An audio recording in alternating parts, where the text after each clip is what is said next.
नमस्कार विद्यार्थी मित्रांनो, welcome back to the online classes. So पहा, लास्ट 2-3 लेक्चर मध्ये आपण आपला एक नवीन चॅप्टर जो सायन्स अँड टेक्नॉलॉजी पार्ट 2 चा होता तो स्टार्ट केला होता. त्याचं नाव आहे टुवर्ड्स ग्रीन एनर्जी. आणि प्रामुख्याने आपण या टुवर्ड्स ग्रीन एनर्जी मध्ये एनर्जी बद्दल स्टडी करत आहोत, परंतु त्यामध्ये सुद्धा आपण पॉवर जनरेशन म्हणजे इलेक्ट्रिसिटी जनरेशन ज्याला आपण म्हणतो त्याबद्दलचा स्टडी करत आहोत. आणि जे इलेक्ट्रिसिटी जनरेशनचे प्लांट्स असतात, that electricity generation plants are called as a power plants. त्यांना आपण काय म्हणतो? पॉवर प्लांट्स म्हणतो. आणि पॉवर प्लांट्सचा स्टडी आपल्याला या चॅप्टर मध्ये करायचा आहे वेगवेगळ्या प्रकारच्या. त्यामध्ये कालच्या लेक्चरमध्ये आपण थर्मल पॉवर प्लांट बद्दलचा स्टडी केला होता. काय स्टडी केलं होतं कालच्या लेक्चरमध्ये?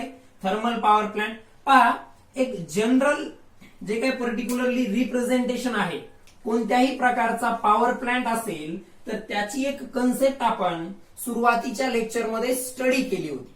ती काय आहे? पहा की कोणता तरी एखादा एनर्जीचा सोर्स असणार आहे. त्या एनर्जी सोर्सचा यूज करून आपण पर्टिक्युलरली टर्बाईन रोटेट करत असतो. काय रोटेट करतो? टर्बाईन रोटेट करतो. आणि टर्बाईनच्या मदतीनं जनरेटर रोटेट केल्या जातं, जे काय करतं तर इलेक्ट्रिसिटी प्रोड्यूस करतं. जनरेटर काय करतं? इलेक्ट्रिसिटी प्रोड्यूस करतं. म्हणजे कोणत्याही टाईपच्या पॉवर प्लांटसाठी हा जो फ्लो असणार आहे हा कॉमन असणार आहे. ओके, म्हणजे काय? पहा, कोणत्या तरी एका प्रकारच्या एनर्जी सोर्स पासून एनर्जी मिळवायची, त्याच्या मदतीनं टर्बाईन रोटेट करायचं, त्याच्या मदतीनं जनरेटरचा मॅग्नेट रोटेट करायचा. आणि मग माहिती आपल्याला, आपण Faraday's law of electromagnetic induction मध्ये स्टडी केलं, त्यामुळे काय होईल तर इलेक्ट्रिसिटी प्रोड्यूस होईल. म्हणजे काय तर कोणत्याही टाईपचा पॉवर प्लांट असेल, मी ऑलरेडी सांगितलेले पहा तुम्हाला, कोणत्याही टाईपचा पॉवर प्लांट असेल तर हे टर्बाईन आणि जनरेटर हा जो पार्ट आहे तो कोणत्याही टाईपच्या पॉवर प्लांट मध्ये कॉमन असणार आहे. ठीक आहे, म्हणजे काय? हा एनर्जीचा सोर्स बदलणार आहे. म्हणजे पॉवर प्लांटचा टाईप कधी बदलणार आहे? जेव्हा हा एनर्जीचा सोर्स चेंज होईल. काल आपण स्टडी केलं होतं ते म्हणजे थर्मल पॉवर प्लांट. काल आपण कोणता पॉवर प्लांट स्टडी केला होता? Thermal power plant. त्यामध्ये एनर्जीचा सोर्स होता कोल. कोल. म्हणजे काय होतं थर्मल पॉवर प्लांट मध्ये? तर पहा, आपण कोल बर्न करतो. त्या कोल बर्निंग प्रोसेसमध्ये जी हीट एनर्जी प्रोड्यूस झालेली आहे त्या हीट एनर्जीच्या मदतीनं बॉयलर मधलं वॉटर हीट करून त्याचं स्टीम मध्ये कन्व्हर्जन करतो. ओके, ती जी स्टीम मिळाली आपल्याला बॉयलरच्या आउटपुटला, त्या स्टीमच्या मदतीनं आपण टर्बाईनला रोटेट करतो. पुढे टर्बाईन जनरेटरला रोटेट करेल, जनरेटर इलेक्ट्रिसिटी प्रोड्यूस करेल. असं स्टेप बाय स्टेप आपण पाहिलं होतं की थर्मल पॉवर प्लांटचं वर्किंग नेमकं चालतं कसं. सो बेसिकली आपण कोल हे जे एक फ्यूल आहे, फॉसिल फ्यूल, त्याच्या मदतीनं इलेक्ट्रिसिटी जनरेट करतोय असं म्हटलं तरी ते चुकीचं ठरणार नाहीये. कारण मेन जी सुरुवात झाली थर्मल पॉवर प्लांटची ती कोल पासून झाली. म्हणजे कोलमध्ये असलेल्या केमिकल एनर्जीचं कन्व्हर्जन फायनली इलेक्ट्रिसिटी मध्ये झालं होतं.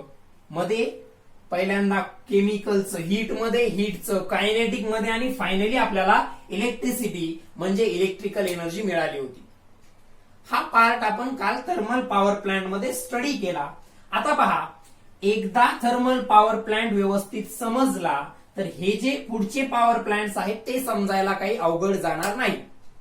पहा, नक्कीच एनर्जीचा सोर्स बदलल्यामुळे पॉवर प्लांट मध्ये थोडाफार बदल असणार आहे. परंतु आता एकदा आपल्या लक्षात आलंय की करायचं काय? टर्बाईन रोटेट करायचे. कोणत्या तरी एनर्जीचा वापर करून टर्बाईनला रोटेट करणार, टर्बाईन जनरेटर रोटेट करेल आणि जनरेटर इलेक्ट्रिसिटी प्रोड्यूस करेल. हे आपण त्या ठिकाणी पाहिलेलं आहे. ठीक आहे. So let us start new power plant. आपण आज एका नवीन पॉवर प्लांट बद्दल स्टडी करणार आहोत. थर्मलचा स्टडी केला होता काल. तो थर्मल पॉवर प्लांट आणि पॉवर प्लांटशी रिलेटेड असणारे बाकीचे बेसिक्स ऑलरेडी आपण मागच्या लेक्चर्स मध्ये स्टडी केलेले आहेत. Today we are going to start with new type of power plant, that is the nuclear power plant. काय आहे? न्यूक्लिअर पॉवर प्लांट आहे. आता न्यूक्लिअर पॉवर प्लांट मध्ये काय असतं पहा. So we use nuclear fuel. म्हणजे थर्मल मध्ये आपण कोलचा यूज ऍज अ फ्यूल करत होतो. थर्मल पॉवर प्लांट मध्ये आपण फ्यूल कोणतं वापरलं होतं? ते कोल होतं. न्यूक्लिअर पॉवर प्लांट मध्ये आपण न्यूक्लिअर फ्यूल वापरतो. Nuclear fuel like uranium, iridium यांच्यासारखे एलिमेंट्स असतात, त्यांना आपण न्यूक्लिअर फ्यूल म्हणतो. आता यांना न्यूक्लिअर फ्यूल का म्हणायचं ते पहिल्यांदा पाहूयात. एलिमेंट्स आहेत पहा, पिरियडिक टेबलचा स्टडी तुम्ही केलाय. 82 to 92 यांच्या दरम्यान ऍटॉमिक नंबर असणारे, 82 to 92 च्या दरम्यान ऍटॉमिक नंबर असणारे जे एलिमेंट्स आहेत, या एलिमेंट्सला आपण रेडिओ ऍक्टिव्ह एलिमेंट्स म्हणतो. These elements are known as a radioactive elements. आता रेडिओ ऍक्टिव्ह एलिमेंट्सचा मिनिंग काय होतो? These elements emits the radiations. हे एलिमेंट्स काय करतात तर रेडिएशन्स इमिट करतात. त्या एलिमेंट्सला आपण रेडिओ ऍक्टिव्ह एलिमेंट्स म्हणतो. त्यांच्यापैकीच एक आहे युरेनियम.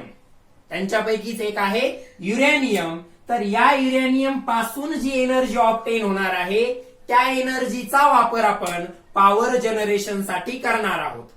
ठीक आहे. युरेनियम काय आहे? एक न्यूक्लिअर फ्यूल आहे. ज्या एलिमेंट्सच्या ऍटॉमिक नंबर यांच्या दरम्यान आहेत ते एलिमेंट्स रेडिओ ऍक्टिव्ह एलिमेंट्स आहेत. कसे एलिमेंट्स आहेत ते? रेडिओ ऍक्टिव्ह एलिमेंट्स आहेत.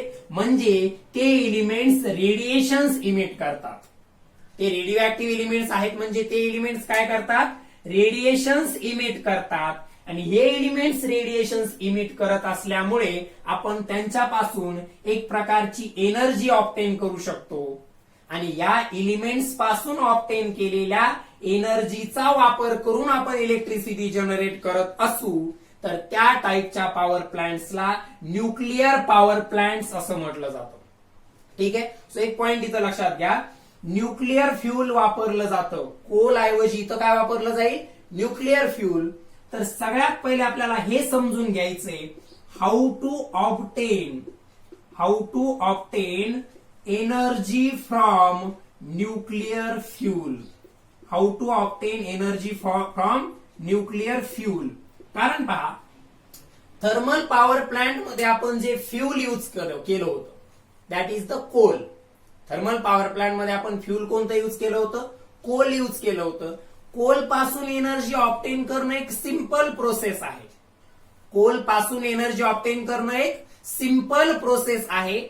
कारण इझी वे मध्ये आपण काय करतो? कोलला इग्नाइट करतो, जाळतो त्याला. या कोल बर्निंग प्रोसेस मध्ये किंवा या कोलचं जेव्हा कंबशन होतं, कंबशन होणे म्हणजे कोल जळणे, कोळसा जळतो, तेव्हा त्यापासून हीट एनर्जी ऑब्टेन होते. म्हणजे थर्मल पॉवर प्लांट मध्ये जे पर्टिक्युलरली फ्यूल यूज केलं होतं दॅट इज द कोल, तर त्यापासून एनर्जी ऑब्टेन करण्याची जी प्रोसिजर आहे दॅट इज इझी प्रोसेस. परंतु न्यूक्लिअर फ्यूल पासून एनर्जी कोल प्रमाणे यांना बर्निंग वगैरे करून ऑब्टेन केल्या जात नाही. त्यासाठी वेगळी प्रोसिजर आहे. त्यासाठी एक प्रकारची न्यूक्लिअर रिॲक्शन घडवून आणावी लागते. आय रिपीट, न्यूक्लिअर फ्यूल पासून एनर्जी ऑब्टेन करण्यासाठी न्यूक्लिअर रिॲक्शन घडवून आणावी लागते. एकदा आपल्याला ती न्यूक्लिअर रिॲक्शन समजली तर पॉवर प्लांटचा पुढचा पार्ट कसा असणार आहे? त्या न्यूक्लिअर रिॲक्शन मध्ये जी एनर्जी ऑब्टेन केल्या जाईल त्या एनर्जीच्या मदतीनं परत तेच जे थर्मल मध्ये केलं होतं. ठीक आहे. फक्त एनर्जी ऑब्टेन करण्याचा वे आणि फ्यूल वेगळं आहे. सो न्यूक्लिअर एनर्जी मिळवल्यानंतर त्या न्यूक्लिअर एनर्जी पासून पर्टिक्युलरली न्यूक्लिअर रिॲक्शनच्या मदतीनं जेव्हा आपण हीट एनर्जी ऑब्टेन करणार आहोत, पुन्हा पुढे काय होईल? त्या हीट एनर्जीच्या मदतीनं बॉयलर मध्ये वॉटर हीट केलं जाईल. बॉयलर मध्ये वॉटर हीट केल्यानंतर त्या वॉटर पासून आपल्याला स्टीम मिळेल. त्या वॉटर पासून आपल्याला स्टीम मिळाली की त्या स्टीमच्या मदतीने आपण काय करणार तर टर्बाईन रोटेट करणार.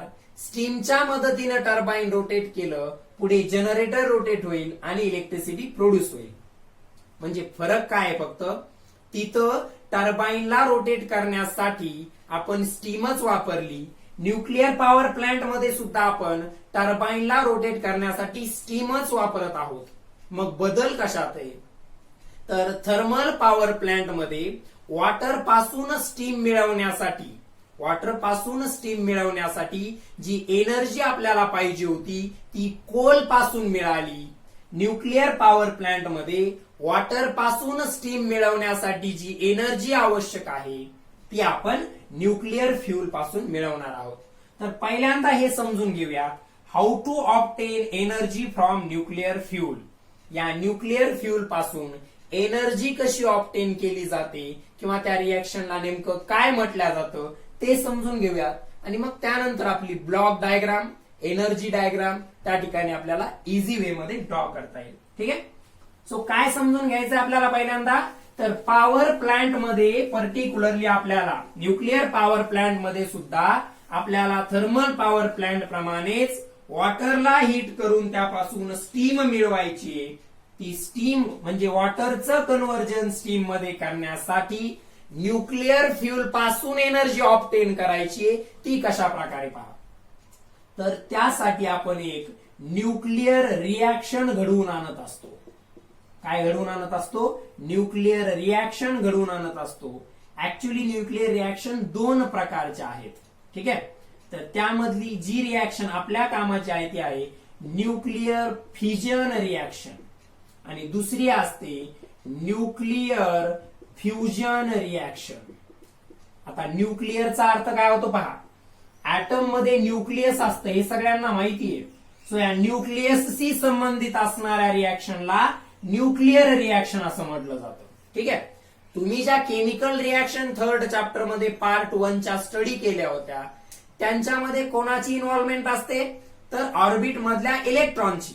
एखादी केमिकल रिएक्शन होते म्हणजे आयन्स फॉर्म होतात ते तुम्ही पाहिलं होतं.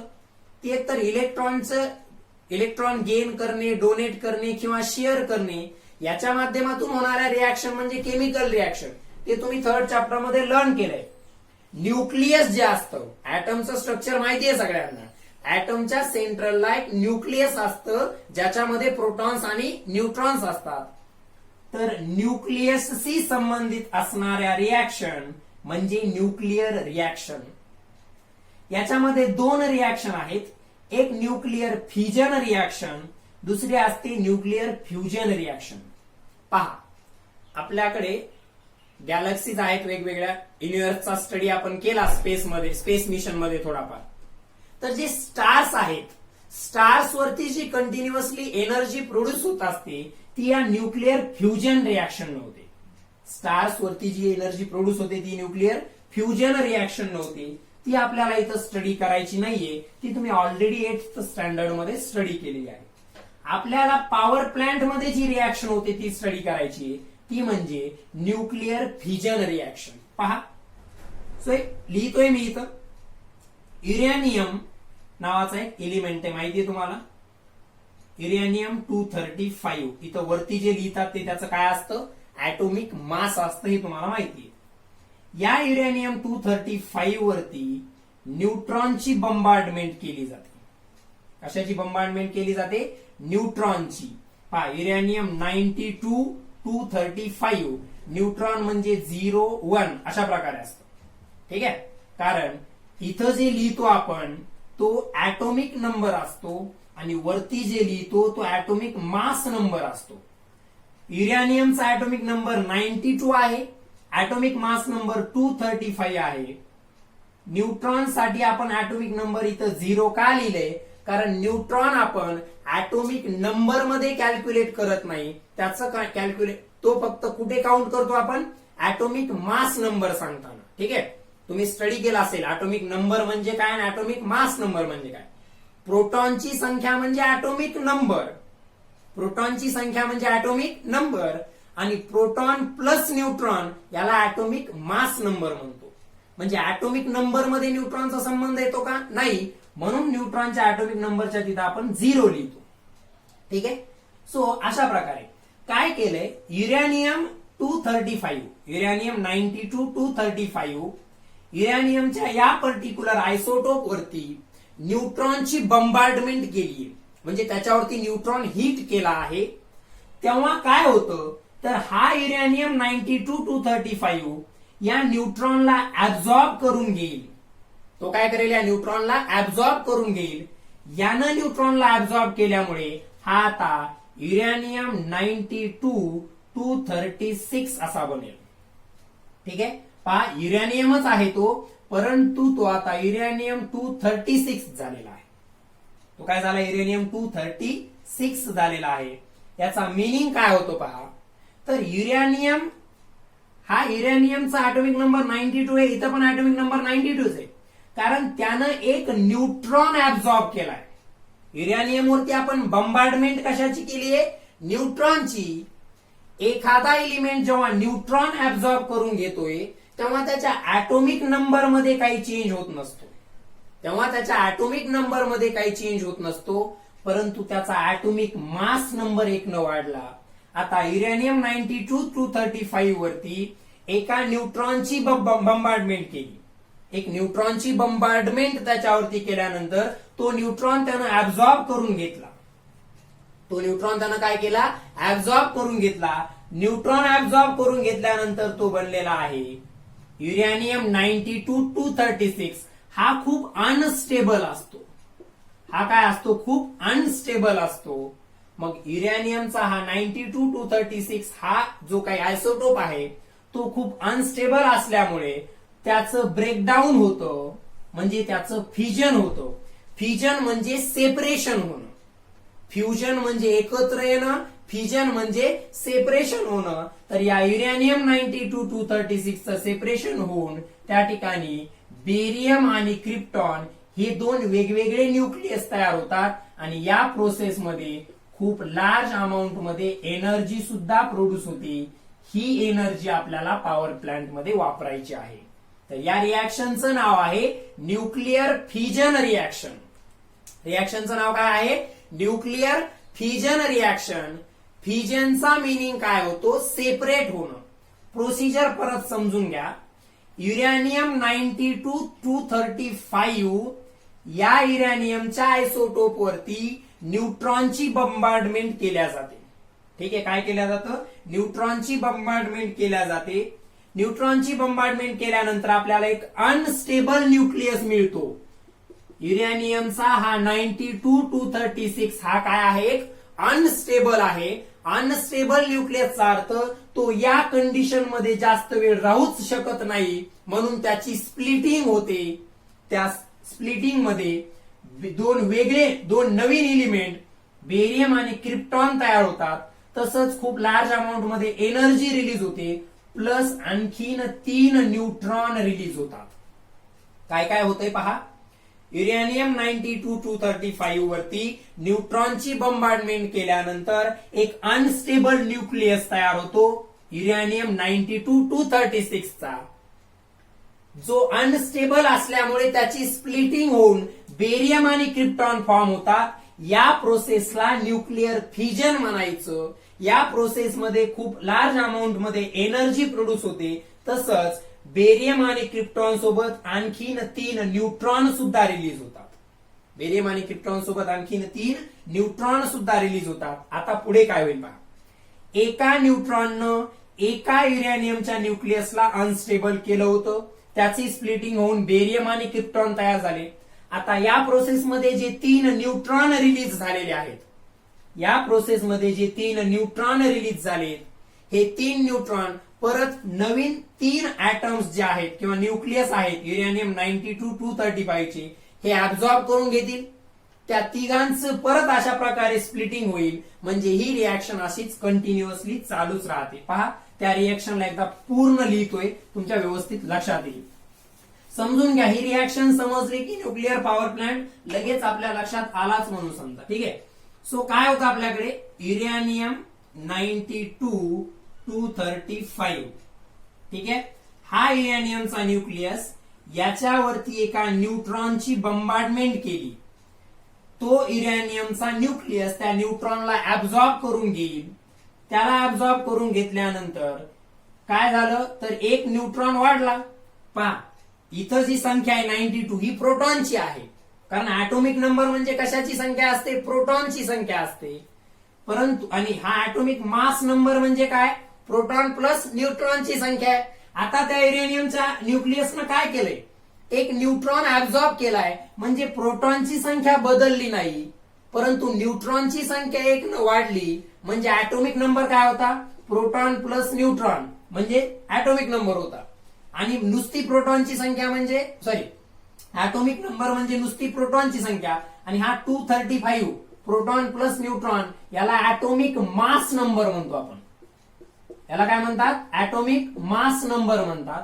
या ऍटॉमिक मास नंबर मध्ये एक न वाढ होणार आहे, कारण त्याने एक न्यूट्रॉन ऍब्झॉर्ब करून घेतलाय. काय केलं त्याने, एक न्यूट्रॉन ऍब्झॉर्ब केल्यामुळे त्याचा ऍटॉमिक मास नंबर एक न वाढला. म्हणजे हा झाला युरेनियम 92-236. हा एक अनस्टेबल न्यूक्लियस आहे. हा काय आहे, अनस्टेबल न्यूक्लियस आहे. अनस्टेबल म्हणजे हा असा या कंडिशन मध्ये राहू शकत नाही, तर याची स्प्लिटिंग होते दोन नवीन न्यूक्लियस मध्ये, बेरियम आणि क्रिप्टॉन. हे बेरियम आणि क्रिप्टॉन तयार होतात, तसंच 3 न्यूट्रॉन तयार होतात, आणि 3 न्यूट्रॉन रिलीज होतात, तसंच लार्ज अमाऊंट मध्ये एनर्जी सुद्धा प्रोड्यूस होते. लार्ज अमाऊंट मध्ये एनर्जी सुद्धा प्रोड्यूस होते. आता काय होईल पुढे, हे 3 न्यूट्रॉन परत काय होईल, हे 3 न्यूट्रॉन जे आहेत हे आणखीन 3 युरेनियमच्या न्यूक्लियस मार्फत ऍब्झॉर्ब केले जातील. परत त्या तिघांची स्प्लिटिंग होईल. म्हणजे पहा काय झालं, हे युरेनियम 92-235 यानं एक न्यूट्रॉन ऍब्झॉर्ब केला. काय फॉर्म झाला, युरेनियम 92-236. हा अनस्टेबल न्यूक्लियस आहे, त्यामुळे तो स्प्लिट झाला बेरियम आणि क्रिप्टॉन मध्ये. तसंच त्याच्यासोबत 3 न्यूट्रॉन सुद्धा रिलीज झालेत. 3 न्यूट्रॉन सुद्धा त्या ठिकाणी रिलीज झालेत. हे 3 न्यूट्रॉन परत नवीन 3 ऍटम्सला अनस्टेबल करतील, त्यांचं परत फ्युजन होईल, स्प्लिटिंग होईल. अशा प्रकारे ही प्रोसेस जी आहे ही कंटिन्युएशन मध्ये चालूच राहते. याला आपण न्यूक्लिअर फ्युजन रिॲक्शन म्हणतो. याला आपण काय म्हणतो, this reaction is called as a nuclear fusion reaction. आपल्याला इथं ही का स्टडी करावी लागली, कारण या फ्युजन रिॲक्शन मध्ये जी एनर्जी रिलीज होणार आहे ती एनर्जी आपल्याला पॉवर जनरेशन मध्ये युटिलाइज करायची आहे. एकदम सिंपल आहे, व्यवस्थित पहा. स्लोली परत एकदा सांगतोय. युरेनियम 92-235 हा एक युरेनियमचा न्यूक्लियस झाला, युरेनियमचा एक सिंगल ऍटम झाला. त्याच्यावरती न्यूट्रॉनची बंबार्डमेंट केल्या जाते. तो न्यूट्रॉन तो युरेनियम काय करेल, ऍब्झॉर्ब करेल. तेव्हा युरेनियम 92-236 फॉर्म होईल. हा एक अनस्टेबल न्यूक्लियस आहे, म्हणजे हा या कंडिशन मध्ये जास्त वेळ राहू शकत नाही. त्याची स्प्लिटिंग होऊन बेरियम आणि क्रिप्टॉन तयार होतात, प्लस 3 न्यूट्रॉन सुद्धा या रिॲक्शन मध्ये आणखीन रिलीज केले जातात, आणि एनर्जी म्हणजे या युरेनियम 92-236 या अनस्टेबल न्यूक्लियसचं जेव्हा स्प्लिटिंग होतं तेव्हा बेरियम आणि क्रिप्टॉन सोबतच 3 न्यूट्रॉन आणि एनर्जी तयार होते. याच एनर्जीचा वापर आपल्याला इलेक्ट्रिसिटी जनरेशनसाठी करायचा आहे. कोणत्या रिॲक्शन मध्ये रिलीज झालेली एनर्जी आहे ती, न्यूक्लिअर फ्युजन रिॲक्शन मध्ये. म्हणून या टाईपच्या पॉवर प्लांट्सला न्यूक्लिअर पॉवर प्लांट म्हटलं जातं. सो पहा काय झालं, एका न्यूट्रॉननं एक ऍटम स्प्लिट केला, कारण एका न्यूट्रॉनची बंबार्डमेंट याच्यावरती झाली, त्यानं तो न्यूट्रॉन ऍब्झॉर्ब केला.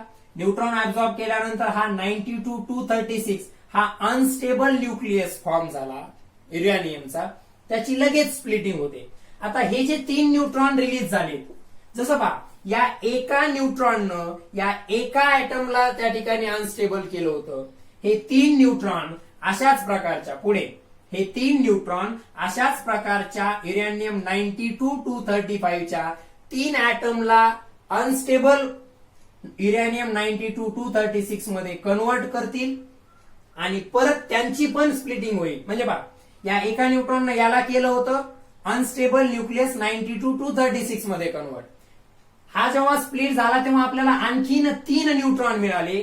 हे 3 न्यूट्रॉन परत 3 युरेनियमच्या ऍटमचं अशा प्रकारचं स्प्लिटिंग घडवून आणतील. म्हणजे या 3 न्यूट्रॉनमुळे अशाच प्रकारची रिॲक्शन पुढे आणखीन 3 ऍटमच्या बाबतीत होईल. त्यांच्या स्प्लिटिंग मध्ये आणखीन परत 3 अशा प्रकारचे न्यूट्रॉन रिलीज होतील. म्हणजे या रिॲक्शन मध्ये रिलीज झालेले न्यूट्रॉन आणखीन जास्तीत जास्त युरेनियमला त्या ठिकाणी स्प्लिट करणार आहेत आणि आपल्याला या प्रोसेसमध्ये ट्रिमेंडस अमाऊंटची एनर्जी मिळणार आहे, ज्या एनर्जीचा वापर आपण पॉवर जनरेशन मध्ये करणार आहोत.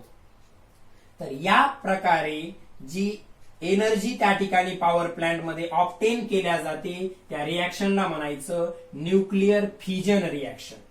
हे लक्षात आलंय का? पहा, एका न्यूट्रॉननं या युरेनियम 92-235 ला कारण याची स्प्लिटिंग होण्यासाठी पहिल्यांदा याने एक न्यूट्रॉन ऍब्झॉर्ब केला. त्याचं कन्व्हर्जन युरेनियम 92-236 मध्ये झालं. तो अनस्टेबल असल्यामुळे त्याची स्प्लिटिंग होऊन बेरियम आणि क्रिप्टॉन तयार झाले. तसंच 3 न्यूट्रॉन बाहेर पडले आणि एनर्जी रिलीज झाली.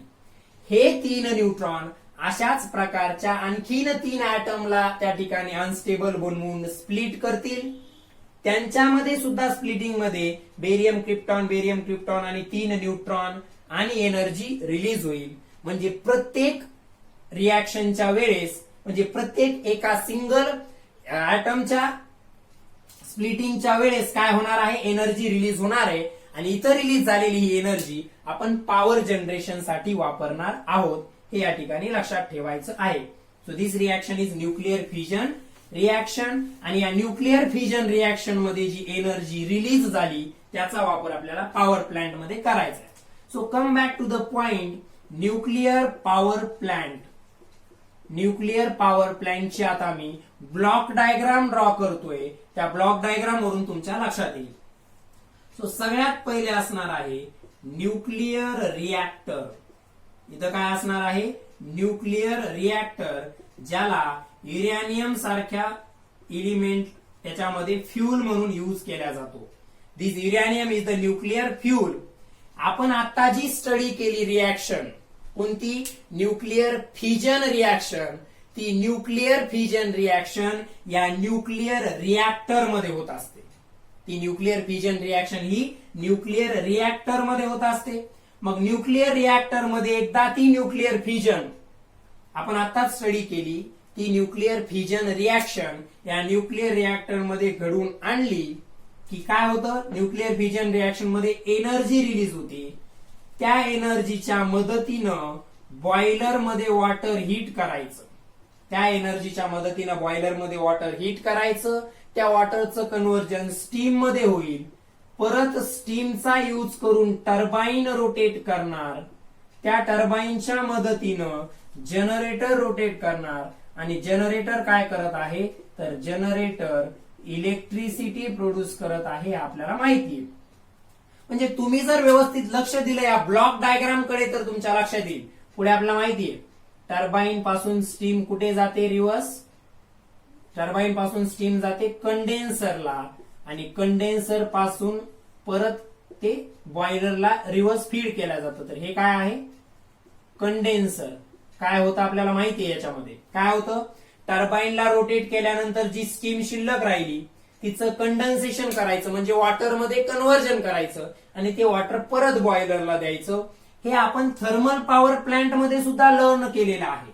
सो पहा फरक काय दिसतोय तुम्हाला ब्लॉक डायग्राम मध्ये थर्मल पॉवर प्लांटच्या आणि न्यूक्लिअर पॉवर प्लांटच्या. तिथं हा पार्ट वेगळा होता. तिथं इथं या जागेवर फर्नेस होतं आणि फर्नेस मध्ये कोल बर्न केला होता आणि त्या कोल बर्निंग प्रोसेस मध्ये जी हीट प्रोड्यूस झाली होती त्याच्या मदतीनं बॉयलर मध्ये वॉटर हीट करून हा पुढचा पार्ट मिळवला होता. तर इथं काय? इथं कोल ऐवजी युरेनियम सारखं रेडिओ ऍक्टिव्ह एलिमेंटचा वापर केलाय ऍज अ फ्यूल म्हणून, ज्याला न्यूक्लिअर फ्यूल म्हटलं जातं. न्यूक्लिअर फ्यूल पासून न्यूक्लिअर रिॲक्टर मध्ये व्यवस्थित लक्ष द्या. न्यूक्लिअर फ्युल पासून या न्यूक्लिअर रिएक्टर मध्ये एक रिॲक्शन घडवून आणल्या जाते. ती रिॲक्शन कोणती? Nuclear fission reaction. त्या न्यूक्लिअर फिजन रिॲक्शन मध्ये जी हीट एनर्जी प्रोड्यूस झाली ती बॉयलरला दिली. बॉयलरमध्ये त्या एनर्जीच्या मदतीनं वॉटरचं कन्व्हर्जन स्टीम मध्ये झालं. त्या स्टीमच्या मदतीनं टर्बाईन रोटेट केलं. टर्बाईनच्या मदतीनं जनरेटर आणि जनरेटर मध्ये by the Faraday's law of electromagnetic induction electricity produce होईल. टर्बाईनला रोटेट केल्यानंतर स्टीम कंडेन्सर मध्ये आली. स्टीमचं कंडेन्सेशन झालं म्हणजे वॉटरमध्ये कन्व्हर्जन झालं. ते वॉटर बॉयलरला फीड केलं आणि ही प्रोसेस कंटिन्युएशन मध्ये चालूच राहते. सो फरक लक्षात आला असेल. So this is the block diagram of the nuclear power plant. ही व्यवस्थित ड्रॉ करून घ्यायची नोटबुक मध्ये. ठीक आहे. फरक काय पडला तुम्हाला हे माहित पाहिजे. आणि याच्याशी संबंधित रिॲक्शन न्यूक्लिअर फिजन रिॲक्शन. काय न्यूक्लिअर फिजन रिॲक्शन मध्ये युरेनियम सारख्या एलिमेंट्स वरती किंवा युरेनियमच्या ऍटम वरती किंवा युरेनियमच्या आपण त्याला म्हणूयात युरेनियमच्या न्यूक्लियस वरती जेव्हा न्यूट्रॉनची बंबार्डमेंट केली. युरेनियम 92-235 या न्यूक्लियस वरती जेव्हा आपण न्यूट्रॉनची बंबार्डमेंट केली तेव्हा त्यानं तो न्यूट्रॉन ऍब्झॉर्ब केला आणि त्याचं कन्व्हर्जन युरेनियम 92-236 या अनस्टेबल न्यूक्लियस मध्ये झालं. ठीक आहे. मग तो अनस्टेबल न्यूक्लियस स्प्लिट झाला. या स्प्लिटिंगलाच आपण न्यूक्लिअर फिजन म्हणतो. या स्प्लिटिंगलाच न्यूक्लिअर फिजन रिॲक्शन म्हणतो. त्याच्यामध्ये बेरियम क्रिप्टॉन तर तयार झालेच, सोबत एनर्जीही रिलीज झाली आणि 3 न्यूट्रॉनही रिलीज झाली. ज्या 3 न्यूट्रॉनच्या मदतीनं परत आणखीन अशाच प्रकारची रिॲक्शन घडवून आणल्या जाईल आणि प्रत्येक स्टेजला खूप ट्रिमेंडस अमाऊंटची एनर्जी रिलीज होईल. तर ती जी रिॲक्शन आपण स्टडी केली ती न्यूक्लिअर फिजन रिॲक्शन होती, जी या न्यूक्लिअर रिॲक्टर मध्ये घडवून आणल्या जाते आणि त्यामध्ये जी एनर्जी मिळते त्याच्या मदतीनं हे पुढचं घडवून आणलं जातं. ठीक आहे. सो ही ब्लॉक डायग्राम व्यवस्थित ड्रॉ करून घ्यायची. आता एनर्जी फ्लो डायग्राम कशा प्रकारे असणार आहे पहा. एनर्जी कशा कशा प्रकारे कन्वर्ट झाली तर पहिल्यांदा सुरुवातीला आपल्याकडे न्यूक्लिअर एनर्जी होती. कोणती होती? Nuclear energy of the uranium. आपल्याकडे काय होती? Nuclear energy of uranium. या न्यूक्लिअर एनर्जीचं कन्व्हर्जन आपण हीट एनर्जी मध्ये केलं. त्या हीट एनर्जी पासून आपण काय केलं? बॉयलर मध्ये वॉटरचं कन्व्हर्जन स्टीम मध्ये केलं म्हणजे kinetic energy of steam. Steam flow व्हायला लागली म्हणजे kinetic energy of steam.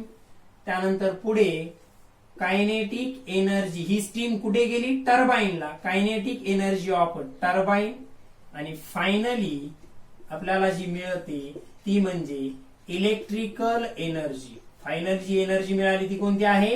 Electrical energy. ठीक आहे. सो न्यूक्लिअर एनर्जी होती. न्यूक्लिअर एनर्जीचं हीट मध्ये कन्व्हर्जन कोणत्या प्रोसेसनं केलं? न्यूक्लिअर फिजन रिॲक्शननं. मग एकदा हीट मिळाली तर पुढचं आपलं सेम आहे थर्मल पॉवर प्लांट सारखंच. कायनेटिक एनर्जी ऑफ स्टीम, ती स्टीम टर्बाईन वरती इम्पार्ट केली म्हणजे कायनेटिक एनर्जी ऑफ टर्बाईन आणि फायनली जनरेटर मध्ये इलेक्ट्रिकल एनर्जी प्रोड्यूस होते. So this is the energy flow diagram for the nuclear power plant. This is the energy flow diagram of the nuclear power plant. ठीक आहे. So इकडे पहा, nuclear energy uranium मध्ये होती. त्याचे आपण न्यूक्लिअर फिजन घडवून आणलं. त्या प्रोसेसमध्ये हीटच्या फॉर्म मध्ये आपल्याला एनर्जी मिळाली.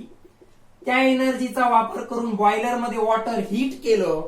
त्याचं कन्व्हर्जन स्टीम मध्ये झालं. ती स्टीम फ्लो होत आहे म्हणजे कायनेटिक एनर्जी ऑफ स्टीम. ती टर्बाईन वरती इम्पार्ट केली म्हणजे कायनेटिक एनर्जी ऑफ टर्बाईन आणि फायनली इलेक्ट्रिकल एनर्जी. म्हणजे हा पार्ट सोडला तर पुढचं परत एनर्जीच्या डायग्राम मध्ये सुद्धा थर्मल पॉवर प्लांट सारखंच आहे किंवा सिमिलर आहे. ठीक आहे. So this is the energy flow diagram for the nuclear power plant. Nuclear power plant मध्ये ही अशा प्रकारे एनर्जी ट्रान्समिट होत असते. त्याची स्कीमॅटिक डायग्राम जी आहे आता ती तुम्ही बुक मधून व्यवस्थित ड्रॉ करून घ्यायची आहे. काय झालेलं आहे तिथं? न्यूक्लिअर रिॲक्टर दिलंय तुम्हाला. काय दिलेलं आहे? Nuclear reactor. मग त्या न्यूक्लिअर रिॲक्टर मध्ये पहा अशा प्रकारे डायग्राम दिलेली. मी शॉर्ट मध्ये ड्रॉ करतोय फास्ट. सो अशा प्रकारचं न्यूक्लिअर रिएक्टर दिले. इथं न्यूक्लिअर रिएक्टर आहे आणि याच्यामध्ये बॉयलर आहे. हे अशा प्रकारे शिल्डिंग का बरे केलेले असते, कारण न्यूक्लिअर फिजन रिएक्शन ही एक थोडी डेंजर रिएक्शन आहे. कारण ती रिएक्शन होत असताना जर स्फोट वगैरे झाला किंवा हे रेडिएशन बाहेर पडले तर खूप मोठ्या प्रमाणामध्ये ऍक्सिडेंट त्या ठिकाणी होऊ शकतो. म्हणून अशा प्रकारची शिल्डिंग त्या ठिकाणी केलेली असते. सो हा न्यूक्लिअर रिएक्टर आहे. याच्यामध्ये न्यूक्लिअर रिएक्शनला कंट्रोल करणारे कंट्रोल रॉड्स असतात. काय असतात? कंट्रोल रॉड्स असतात. काय आहे हा? Nuclear reactor. पहा व्यवस्थित, हा न्यूक्लिअर रिएक्टर आहे. याच्यामध्ये जी एनर्जी प्रोड्यूस झाली ती कुठं दिली? इथं बॉयलरला दिली. कुठं दिली? बॉयलरला. मग बॉयलर मध्ये आपण वॉटर दिलं होतं ऍज अ इनपुट. काय बॉयलरला आपण दिलेलं? वॉटर. बॉयलर मध्ये त्या वॉटरचं कन्व्हर्जन कशामध्ये झालं? स्टीम मध्ये झालं. ती स्टीम कुठे दिलेली आपण? टर्बाईनला. टर्बाईन काय करेल? पुढे जनरेटरला रोटेट करेल. त्यानंतर टर्बाईन पासून आलेली जी स्टीम आहे ती आपण कंडेन्सरला देत असतो. ठीक आहे. कंडेन्सर मध्ये त्या स्टीमचं कन्व्हर्जन काय होईल? परत वॉटरमध्ये. आणि हे कंटिन्युअसली चालू राहतं. आणि इकडे आपल्याला ते कुलिंग टावर वगैरे आपण जे ड्रॉ केलं होतं. तर काल थर्मल पॉवर प्लांट आपण खूप स्कीमॅटिकली त्या ठिकाणी रिप्रेझेंट केला होता. बुकमध्ये याची सुद्धा ही डायग्राम दिलेली आहे. मी व्यवस्थित ती ड्रॉ नाही केली कारण तेच पार्ट आहेत. परत पहा, न्यूक्लिअर रिएक्टर सोडला तर बॉयलर, टर्बाईन, जनरेटर तेच पार्ट्स आहेत. सो व्यवस्थित ती डायग्राम बुक मधून ड्रॉ करून घ्यायची. इम्पॉर्टंट काय आहे तर आपण ड्रॉ केलेल्या ब्लॉक डायग्राम आणि energy flow diagrams. Block diagram आपण ड्रॉ केली होती की काय होतं? न्यूक्लिअर रिएक्टर ही अशा प्रकारची डायग्राम ड्रॉ केली तरी चालेल, याला ब्लॉक डायग्राम म्हणतो. त्याच्यानंतर पुढे काय होतं तर बॉयलर. बॉयलर नंतर पुढे काय होतं तर टर्बाईन होतं. टर्बाईन नंतर काय होतं? जनरेटर. आणि जनरेटर काय करतं तर इलेक्ट्रिसिटी प्रोड्यूस करतं. ही झाली न्यूक्लिअर. आणि याला फ्यूल कोणतं आहे तर न्यूक्लिअर फ्यूल आहे, लाईक युरॅनियम. युरॅनियम सारखं न्यूक्लिअर फ्यूल. बॉयलर आणि टर्बाईनच्या मध्ये स्टीम रिकव्हर करण्यासाठी कंडेन्सर वापरल्या जातं. या डायग्रामला म्हटलं जातं block diagram. So this is the block diagram for the nuclear power plant. ठीक आहे. न्यूक्लिअर रिएक्टर मध्ये युरॅनियम जे आहे एक न्यूक्लिअर फ्यूल आहे. त्याची न्यूक्लिअर फिजन रिएक्शन घडवून आणली. तिथं जी एनर्जी प्रोड्यूस झाली ती बॉयलरला दिली. बॉयलर मध्ये वॉटरचं कन्व्हर्जन स्टीम मध्ये झालं. ती स्टीम टर्बाईन वरती इम्पार्ट केली. टर्बाईन जनरेटरला रोटेट करेल. जनरेटर इलेक्ट्रिसिटी प्रोड्यूस करेल. टर्बाईनला रोटेट केलेली स्टीम कंडेन्सरच्या मदतीनं वॉटरमध्ये कन्व्हर्ट करून परत बॉयलरला फीड केल्या जाईल. हे सगळं रिप्रेझेंटेशन म्हणजे न्यूक्लिअर पॉवर प्लांटची ब्लॉक डायग्राम आहे. न्यूक्लिअर एनर्जीचं कन्व्हर्जन हीटमध्ये, हीटचं कायनेटिक मध्ये आणि फायनली कायनेटिक एनर्जीचं इलेक्ट्रिकल एनर्जीमध्ये कन्व्हर्जन. सगळ्यात इम्पॉर्टंट पहा, काल आपण थर्मल पॉवर प्लांट स्टडी केला, आज न्यूक्लिअर पॉवर प्लांट स्टडी केला. या किंवा आणखीन आपण पुढे या चॅप्टर मध्ये जे पॉवर प्लांट स्टडी करणार आहोत, तुम्हाला मेन लक्षात काय ठेवायचे, त्या पॉवर प्लांट मध्ये कोणत्या नंतर कोणतं इक्विपमेंट आहे आणि कोणाचं काम काय आहे. जसं इथं न्यूक्लिअर रिएक्टर नंतर बॉयलर नंतर टर्बाईन नंतर जनरेटर. तर काम काय? न्यूक्लिअर रिएक्शन घडवून एनर्जी ऑब्टेन करणं ते न्यूक्लिअर रिएक्टरचं काम आहे. वॉटर हीट करून त्यापासून स्टीम जी बनवली जाते ती बॉयलर मध्ये बनवली जाते. त्या स्टीमच्या मदतीने टर्बाईन रोटेट होतं. टर्बाईन का गरजेचं आहे? कारण ते जनरेटरला रोटेट करेल आणि मग जनरेटर इलेक्ट्रिकल एनर्जी प्रोड्यूस करणार आहे. तर हे असं लक्षातच ठेवायचंय, कशानंतर काय आहे आणि कुठं कोणत्या एनर्जीचं कशात रूपांतर होते. इथं न्यूक्लिअर एनर्जीचं हीटमध्ये झालं, त्या हीटचं कायनेटिक एनर्जीमध्ये, कायनेटिक एनर्जीचं जनरेटरमध्ये इलेक्ट्रिकल एनर्जीमध्ये कन्व्हर्जन झालं. व्यवस्थित ही ब्लॉक डायग्राम, प्रत्येक पॉवर प्लांट मध्ये ब्लॉक डायग्राम आणि त्याच्यानंतर येणारी पर्टिक्युलरली एनर्जी फ्लो डायग्राम.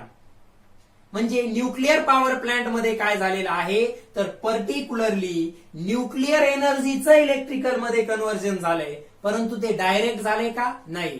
पहिल्यांदा त्या न्यूक्लिअर एनर्जीचं हीट एनर्जीमध्ये, हीटचं कायनेटिक मध्ये आणि मग त्या कायनेटिक एनर्जीचं इलेक्ट्रिकल एनर्जीमध्ये कन्व्हर्जन झालेलं आहे. ठीक आहे. So this is the nuclear power plant. आता या न्यूक्लिअर पॉवर प्लांटचे काही ऍडव्हान्टेजेस आहेत ते पहिल्यांदा स्टडी करूया. सो न्यूक्लिअर पॉवर प्लांटचे काय ऍडव्हान्टेजेस आहेत पहा. तर मेन ऍडव्हान्टेज हाच आहे न्यूक्लिअर पॉवर प्लांटचा की पहा थर्मलच्या तुलनेत आपण याचा ऍडव्हान्टेज स्टडी करत आहोत. थर्मल पॉवर प्लांट मध्ये फॉसिल फ्यूल बर्न केल्या जातं. कोणतं? कोल. थर्मल पॉवर प्लांट मध्ये कोल बर्न केला जातो. इथं कोणत्याही प्रकारचं फ्यूल बर्न केल्या जात नाही. म्हणजे याच्यामुळे एअर पोल्युशन वगैरे होणार नाहीये आणि हा एक खूप चांगला सोर्स आहे. युरेनियम सारखे जे काही पर्टिक्युलरली न्यूक्लिअर फ्यूल आहेत या न्यूक्लिअर फ्यूल पासून खूप ट्रिमेंडस अमाऊंट मध्ये एनर्जी ऑब्टेन केल्या जाते. तसेच कुठल्याही प्रकारची फ्यूल बर्निंग वगैरे होत नसल्यामुळे हा पॉवर प्लांट एअर पोल्युशनला कारणीभूत ठरत नाही. ठीक आहे. पहिलं महत्वाचं ट्रिमेंडस अमाऊंट मध्ये एनर्जी या न्यूक्लिअर फ्यूल पासून ऑब्टेन केल्या जाते. दुसरा ऍडव्हान्टेज फ्यूल बर्निंग वगैरे नसल्यामुळे एअर पोल्युशन सारखे वगैरे प्रॉब्लेम या न्यूक्लिअर पॉवर प्लांट मुळे होत नाही. हे याचे ऍडव्हान्टेजेस झाले. ठीक आहे. शॉर्ट मध्ये कसं लक्षात ठेवणार? Tremendous amount of energy can be obtained and also there is no burning of fuel hence no air pollution. आता याचे डिसएडव्हान्टेजेस काय आहेत पहा. याचे डिसएडव्हान्टेजेस थोडे सिरियसली लक्षात घ्या. पहिला डिसएडव्हान्टेज आहे की न्यूक्लिअर फ्यूल जे ऑब्टेन केले त्याच्यापासून एकदा एनर्जी ऑब्टेन केल्यानंतर जे शिल्लक राहतं त्याला न्यूक्लिअर वेस्ट म्हणायचं. न्यूक्लिअर फ्यूल पासून एकदा एनर्जी ऑब्टेन केल्यानंतर जे शिल्लक राहिले म्हणजे युरेनियमचे स्प्लिटिंग नंतर जे क्रिप्टॉन आणि बेरियम वगैरे शिल्लक राहत आहे ते काय झाले? Nuclear waste. हे न्यूक्लिअर वेस्ट जे आहेत या न्यूक्लिअर वेस्टचं डिस्पोज करणं, या न्यूक्लिअर वेस्टला डिस्पोज करणं हे थोडं क्रिटिकल काम आहे. डिस्पोज म्हणजे याची विल्हेवाट लावणं. तर या न्यूक्लिअर वेस्टची जेव्हा आपण विल्हेवाट लावतो तेव्हा त्यांच्यापासून इमिट होणारे हार्मफुल रेडिएशन हे न्यूक्लिअर वेस्ट सुद्धा काय करतं? दिस रेडिएट्स हार्मफुल रेडिएशन्स. कोण? हे न्यूक्लिअर फ्यूल पासून एनर्जी ऑब्टेन केल्यानंतर जे शिल्लक राहिलं ते न्यूक्लिअर वेस्ट. हे न्यूक्लिअर वेस्ट जर चांगल्या प्रकारे आपण डिस्पोज केलं नाही म्हणजे त्याची जर योग्य रीतीने विल्हेवाट जर लावली नाही तर त्यापासून हार्मफुल रेडिएशन्स इमिट केले जातात जे कोणत्याही प्रकारच्या लिव्हिंग ऑर्गॅनिझमसाठी हार्मफुल असणार आहेत. मग त्याचं डिस्पोजल करण्यासाठी आपण त्याला खाली काय करतो? जमिनीमध्ये गाडतो किंवा पुरून टाकतो ते जे न्यूक्लिअर वेस्ट आहे. परंतु ते तिथं सुद्धा त्या सॉइलला इनफर्टाईल करून टाकतं. ठीक आहे. फर्टिलिटी रिड्यूस करतं. हा याचा डिसएडव्हान्टेज आहे. काय लक्षात ठेवणार? Nuclear waste radiates harmful radiations which causes different problems in living organisms. म्हणजे आपला जर या रेडिएशन सोबत खूप जास्त प्रमाणामध्ये संपर्क आला तर कॅन्सर सारखे प्रॉब्लेम्स सुद्धा होऊ शकतात. एवढे हार्मफुल असतात हे रेडिएशन. पहिला डिसएडव्हान्टेज लक्षात आलाय. Nuclear waste radiates harmful radiations. या हार्मफुल रेडिएशन्स मुळे काय होणार आहे? लिव्हिंग ऑर्गॅनिझम्सला त्याचा वेगवेगळ्या प्रकारे ऍडव्हर्स इफेक्ट होणार आहे. जसं की ह्युमन बिईंग मध्ये या न्यूक्लिअर वेस्ट पासून येणाऱ्या रेडिएशन्स मुळे कॅन्सर सारखे सुद्धा इफेक्ट होऊ शकतात. आणि दुसरं, जर न्यूक्लिअर पॉवर प्लांट मध्ये जर ऍक्सिडेंट झाला तर हा ऍक्सिडेंट खूप सेव्हिअर असतो. होणारं नुकसान खूप जास्त असतं, ट्रिमेंडस असतं. म्हणजे पहा, थर्मल पॉवर प्लांट मध्ये बॉयलरचा स्फोट झाला किंवा काहीतरी एखादा ऍक्सिडेंट झाला तर त्या पॉवर प्लांट मधल्याच लोकांना त्याची हानी होऊन तिथे काही लोकांचा मृत्यू वगैरे होऊ शकतो. परंतु न्यूक्लिअर पॉवर प्लांट मध्ये जर ऍक्सिडेंट झाला तर तो खूप सेव्हिअर असतो. म्हणजे न्यूक्लिअर पॉवर प्लांट मध्ये झालेला ऍक्सिडेंट नुसता त्या पॉवर प्लांटशीच मर्यादित न राहता तो पॉवर प्लांट तर पूर्ण त्या स्फोटनं उडूनच जाईल, परंतु त्याचा आजूबाजूच्या बऱ्याच दूरपर्यंतच्या परिसरापर्यंत त्याचा इफेक्ट जाणवू शकतो. तसंच तो इफेक्ट खूप डेंजरस असू शकतो. म्हणजे बिल्डिंग कोलॅप्स होणं, खूप स्फोट मोठा असेल तर एक गोष्ट लक्षात घ्यायचं की न्यूक्लिअर पॉवर प्लांट मध्ये होणारा ऍक्सिडेंट जर खूप मोठा असला तर त्यामुळे भूकंप सुद्धा होऊ शकतो. इतक्या मोठ्या प्रमाणात होणारा तो स्फोट असतो. म्हणजे जीवितहानी खूप मोठ्या प्रमाणामध्ये, तसंच दुसऱ्या प्रकारचा लॉस सुद्धा खूप मोठ्या प्रमाणात होऊ शकतो. म्हणून न्यूक्लिअर पॉवर प्लांट खूप लार्ज स्केलवरती इस्टॅब्लिश केल्या जात नाहीत. न्यूक्लिअर पॉवर प्लांट्स खूप लार्ज स्केलवरती इस्टॅब्लिश केल्या जात नाहीत. त्याला हेच कारण आहे की तिथं होणारे ऍक्सिडेंट खूप सिव्हिअर आहेत, म्हणजे त्याचा खूप जास्त प्रमाणात ऍडव्हर्स इफेक्ट होऊ शकतो. ठीक आहे, जास्त प्रमाणात आणि जास्त काळासाठी तो इफेक्ट राहू शकतो. ठीक आहे, रशियामध्ये खूप एक न्यूक्लिअर पॉवर प्लांट मध्ये खूप मोठ्या प्रमाणात स्फोट झाला होता. त्यामध्ये खूप जास्त लोकांचा मृत्यू त्या ठिकाणी झाला होता. ठीक आहे, म्हणजे दोन याचे डिसएडव्हान्टेज मेन आहेत. कोणते? पहिला, न्यूक्लिअर वेस्टमुळे जे रेडिएशन्स इमिट होणार आहेत त्याचा हार्मफुल इफेक्ट त्या ठिकाणी एन्व्हायरमेंट वरती, तसंच एन्व्हायरमेंट मध्ये असलेल्या लिव्हिंग ऑर्गॅनिझम्स वरती होतो आपण पाहिलं. आणि दुसरं, न्यूक्लिअर पॉवर प्लांट मध्ये होणारे ऍक्सिडेंट खूप सिव्हिअर असतात, म्हणजे त्याचे जे परिणाम होणार आहेत, न्यूक्लिअर पॉवर प्लांट मध्ये जर ऍक्सिडेंट झाला तर त्याचे परिणाम खूप भयंकर होऊ शकतात. त्यामुळे खूप मोठ्या प्रमाणात लोकांचा जीव जाणं, तसेच खूप मोठ्या प्रमाणामध्ये बाकीचं सुद्धा नुकसान होणं, बिल्डिंग कोलॅप्स होणं, अर्थक्वेक येणं, अशा प्रकारच्या गोष्टी सुद्धा होऊ शकतात. म्हणून अशा प्रकारचे पॉवर प्लांट आपल्याला खूप कमी प्रमाणात पाहायला मिळतात, कारण तिथं होणारे ऍक्सिडेंट खूप सिव्हिअर असतात. त्यामुळे खूप मोठ्या प्रमाणात काळजी घ्यावी लागते. तसंच हे जे वेस्ट आहे याच्यापासून येणारे रेडिएशन सुद्धा हार्मफुल असतात. ठीक आहे, मी तुम्हाला जे सांगितलं की रशियामध्ये ऍक्सिडेंट झाला होता, त्याचे काय परिणाम झाले ते आपल्याला डिझास्टर मॅनेजमेंट नावाच्या चॅप्टर मध्ये स्टडी करायचे, तेव्हा ते डिटेलमध्ये एक्सप्लेन करेल. सध्या आपल्या ते जास्त कामाचं नसल्यामुळे त्याच्या डिटेलमध्ये गेलेलं नाहीये. सध्या त्याच्या डिसएडव्हान्टेजेस मध्ये काय लक्षात ठेवणार? हार्मफुल रेडिएशन्स आणि ऍक्सिडेंट्स आर व्हेरी सिव्हिअर, म्हणजे खूप मोठ्या प्रमाणामध्ये त्याचा परिणाम होऊ शकतो त्या ऍक्सिडेंटचा, ज्यामुळे खूप लोकांचं जीव सुद्धा जाऊ शकतो आणि खूप मोठ्या प्रमाणामध्ये आर्थिक नुकसान सुद्धा होऊ शकतं. म्हणून nuclear power plant generally establish केले जात नाहीत. करायचे असतील तर तिथं त्याला खूप मोठ्या प्रमाणामध्ये विरोध होतो. असे त्याच्याबद्दलचं किंवा त्याच्या ऍक्सिडेंट बद्दलचा जो डिटेल स्टडी आहे तो आपण आपल्या डिझास्टर मॅनेजमेंट नावाच्या चॅप्टर मध्ये स्टडी करणार आहोत, तेव्हा पाहूया. सध्या फक्त हे दोन गोष्टी लक्षात ठेवा. सो इथं आपला न्यूक्लिअर पॉवर प्लांटचा पार्ट कंप्लीट झालेला आहे. ठीक आहे, सो आय होप तुम्हाला तो लक्षात आला असेल. बराच पार्ट थर्मल पॉवर प्लांट सारखा कॉमन होता.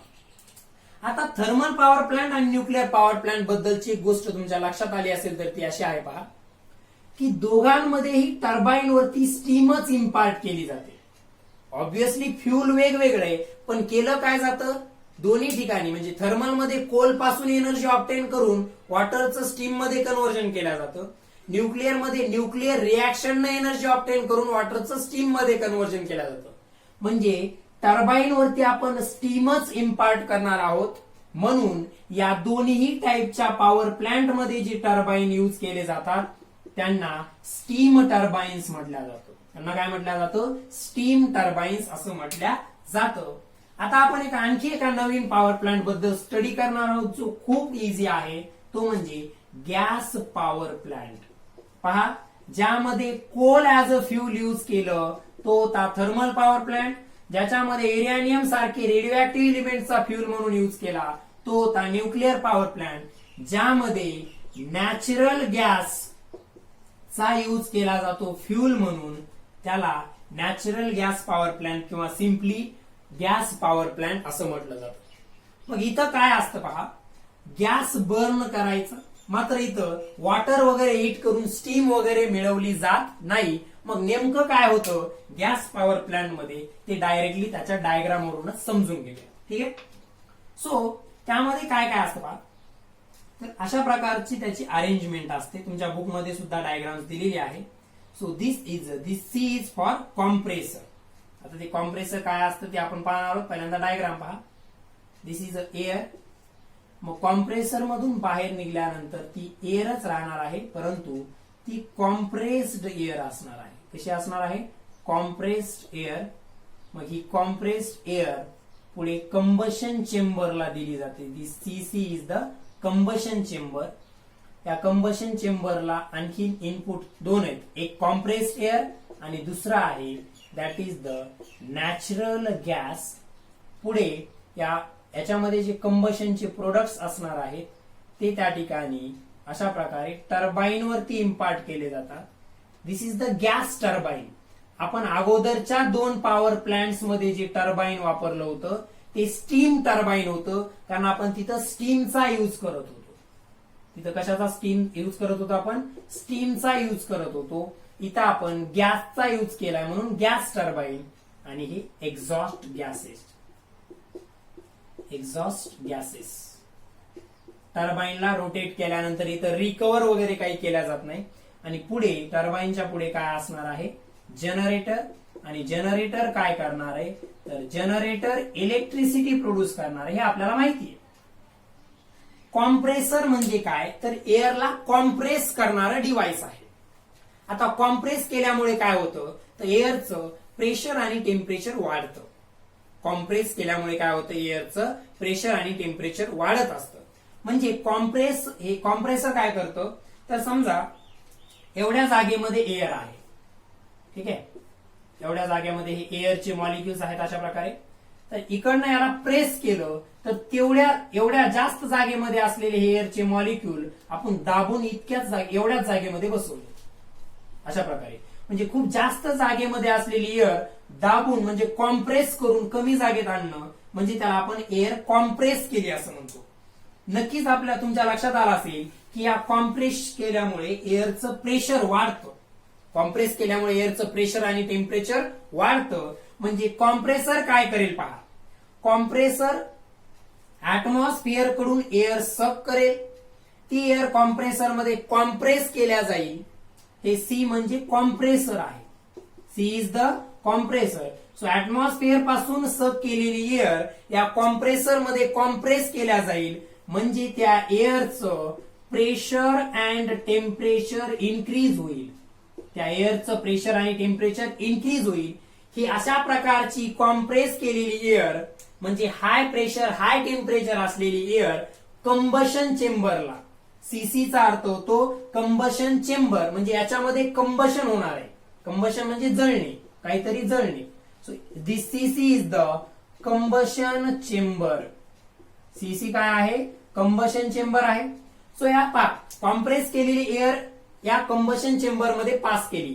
कंबशन चेंबर मध्ये आणखी काय दिलेलं आपण? Natural gas. म्हणजे कंबशन चेंबर मध्ये इकडनं कॉम्प्रेसर मधून कॉम्प्रेस झालेली एअर येईल आणि इकडनं नॅचरल गॅस येईल. आता एअरचं प्रेशर आणि टेम्परेचर खूप हाय असल्यामुळे एअरचं पहा, ऍटमॉस्फिअर मध्ये एअर होती तेव्हा प्रेशर आणि टेम्परेचर हाय होतं का? नाही. एअर कॉम्प्रेसर मध्ये आली.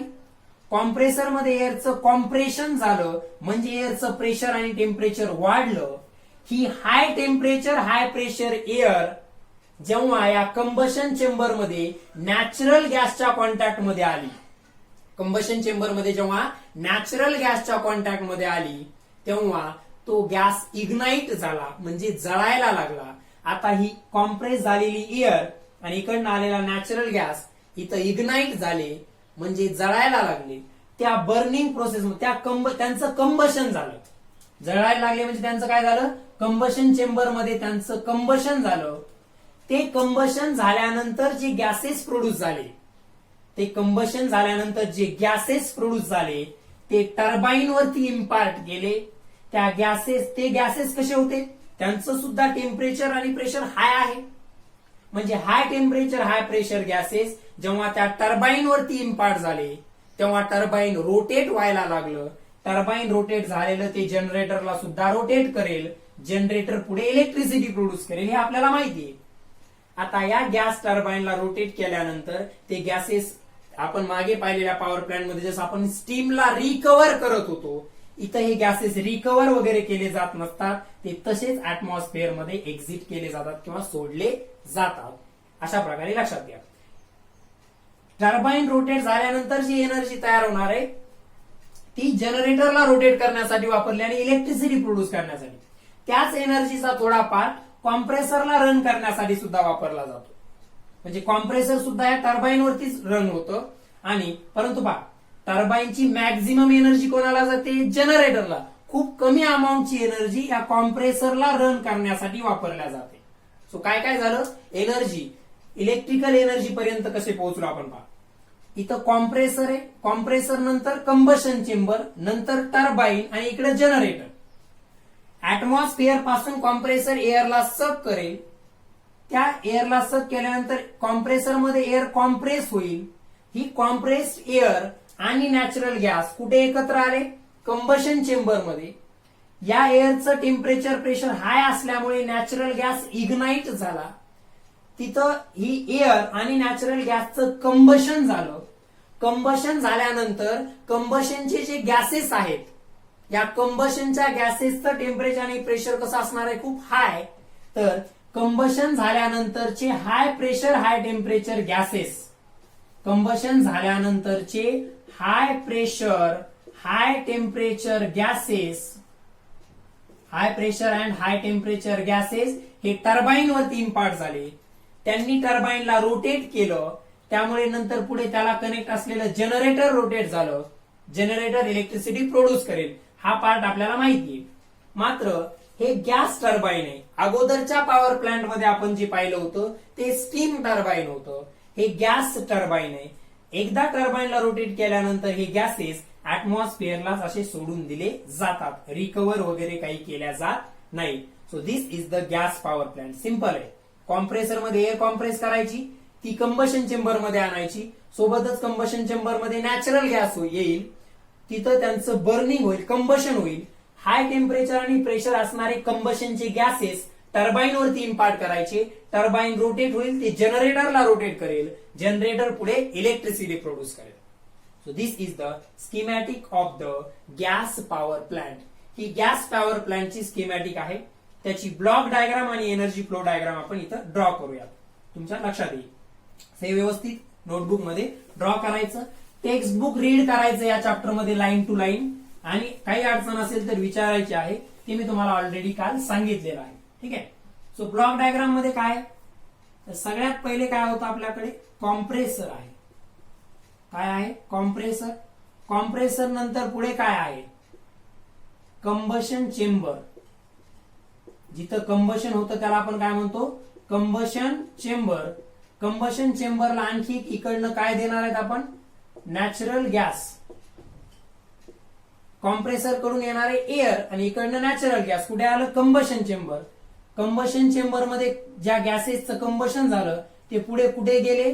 टर्बाईनला. आणि टर्बाईनचं कनेक्शन कुठे असतं? जनरेटर. जनरेटर मध्ये काय होतं? तर इलेक्ट्रिसिटी प्रोड्यूस होते. ही झाली ब्लॉक डायग्राम. इथं गॅसेस रिकव्हर केले जात नाहीत, तिथं ते एक्झॉट केले जातील. So this is the exhaust. Sorry, इथून नाही, टर्बाईन पासून ते गॅसेस एक्झिट होतील ऍटमॉस्फिअर मध्ये. So it is a exhaust gases. ठीक आहे. पहा काय, कॉम्प्रेसर मध्ये कॉम्प्रेस झालेली एअर कंबशन चेंबरला गेली, त्यामध्येच नॅचरल गॅस पण आला होता. तिथं बर्निंग झाली, कंबशन झालं. कंबशनचे प्रोडक्ट कुठे गेले? टर्बाईनला रोटेट केलं त्यांनी. त्यांचं प्रेशर आणि टेम्परेचर हाय. टर्बाईनला रोटेट करून ते ऍटमॉस्फिअरला त्या ठिकाणी निघून गेले. टर्बाईन जनरेटरला रोटेट करेल, पुढे इलेक्ट्रिसिटी प्रोड्यूस होईल. हे पुढचा पार्ट आपल्याला माहिती आहे. So this is the block diagram of the natural gas power plant. परत सांगतोय पहा, सगळ्या टाईपच्या पॉवर प्लांट मध्ये कशानंतर काय आहे आणि कोणाचं फंक्शन काय आहे ते लक्षात ठेवायचे. इथं कॉम्प्रेशरचं फंक्शन एअरला कॉम्प्रेस करणं, म्हणजे त्याचं प्रेशर आणि टेम्परेचर वाढवणं. कंबशन चेंबर मध्ये काय होतं? एअर आणि नॅचरल गॅसेस इग्नाइट होऊन त्यांचं कंबशन होतं. ते कंबशनचे प्रोडक्ट टर्बाईनला रोटेट करतात. टर्बाईन जनरेटरला रोटेट करतो, इलेक्ट्रिसिटी प्रोड्यूस होते. टर्बाईनला रोटेट केल्यानंतर ते गॅसेस ऍटमॉस्फिअर मध्ये रिलीज केले जातात. सो ही झाली block diagram of the natural gas power plant. ही सुद्धा व्यवस्थित ड्रॉ करून घ्या. आणि मग फायनली एनर्जीची डायग्राम. एनर्जी डायग्राम तर आपल्याला इझिली आता ड्रॉ करता आली पाहिजे न सांगता. काय आहे पहिल्यांदा? तर नॅचरल गॅस आहे म्हणजे केमिकल एनर्जी.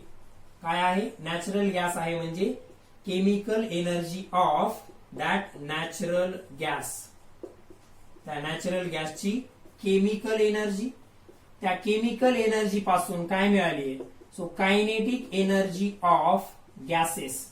कारण पहा, एकदा कंबशन चेंबर मध्ये नॅचरल गॅस बर्न झाला तर त्याच्या केमिकल एनर्जीमुळे त्या गॅसेसला काय आली? कायनेटिक एनर्जी आली. पुढे ते गॅसेस टर्बाईनला रोटेट करणार आहेत. म्हणजे कायनेटिक एनर्जी ऑफ टर्बाइन, आणि पुढे त्या कायनेटिक एनर्जी ऑफ टर्बाइन नंतर आपल्याला मिळणार आहे इलेक्ट्रिसिटी किंवा इलेक्ट्रिकल एनर्जी. सो हा झाला एनर्जीचा फ्लो. नॅचरल गॅस आहे म्हणजे कोणती एनर्जी? Chemical energy. त्याला बर्न केल्यानंतर वाटलंच तर एक स्टेप वाढूयात मध्ये हीटची. पुस्तकामध्ये कदाचित ती दिलेली नसेल हीट एनर्जी बद्दलची, परंतु नक्कीच हीट एनर्जी तयार होते. सो मी आता नॅचरल गॅसची chemical energy of natural gas नुसतं केमिकल एनर्जी लिहितो. पुढे ते गॅस बर्न झाल्यामुळे काय झाली? हीट. आता त्या हीटमुळे ते गॅसेस मूव्ह व्हायला लागले, म्हणजे kinetic energy of gases. Finally kinetic energy of turbine, आणि फायनली आपल्याला मिळणार आहे ती म्हणजे इलेक्ट्रिक एनर्जी किंवा इलेक्ट्रिकल एनर्जी. अशा प्रकारे सो बा गॅस, नॅचरल गॅस होता म्हणजे केमिकल एनर्जी, त्याला बर्न केलं, हीट एनर्जी मिळाली. त्या हीटमुळे पर्टिक्युलरली आता गॅसेस फास्ट मूव्ह होऊ लागले, म्हणजे कायनेटिक एनर्जी ऑफ गॅसेस. ते टर्बाइन वरती इम्पार्ट झाले, म्हणजे कायनेटिक एनर्जी ऑफ टर्बाइन, आणि फायनली इलेक्ट्रिकल एनर्जी. सो आता तुमच्या हळूहळू लक्षात यायला असेल की कशा प्रकारे दिलेल्या पॉवर प्लांटसाठी ब्लॉक डायग्राम आणि एनर्जी फ्लो डायग्राम ड्रॉ करायच्या आहेत. ब्लॉक डायग्राम जर ड्रॉ करता आली तर एनर्जी फ्लो सुद्धा येईल, कारण आपल्याला माहितीये कशामध्ये कोणती एनर्जी कशी कन्वर्ट होणार आहे. कंबशन चेंबर मध्ये केमिकल एनर्जीचं हीट मध्ये कन्व्हर्जन झालं, त्यामुळे ते गॅसेस फास्ट स्पीडनं मूव्ह होऊन टर्बाइन वरती इम्पार्ट झाले. गॅसेस मूव्ह होत आहेत म्हणजे कायनेटिक एनर्जी आहे. त्यांना टर्बाइनला रोटेट केलं म्हणजे त्यांची कायनेटिक एनर्जी टर्बाइनला मिळाली. टर्बाइन जनरेटरला रोटेट करेल, जनरेटर इलेक्ट्रिक एनर्जी म्हणजे इलेक्ट्रिकल एनर्जी तयार करेल. सो ही झाली गॅस पॉवर प्लांट साठीची एनर्जी फ्लो डायग्राम. सो या गॅस पॉवर प्लांटचे ऍडव्हान्टेजेस, डिसएडव्हान्टेजेस आपण नेक्स्ट लेक्चर मध्ये स्टडी करणार आहोत. So we conclude today's lecture here. Okay, have a nice day. Thank you.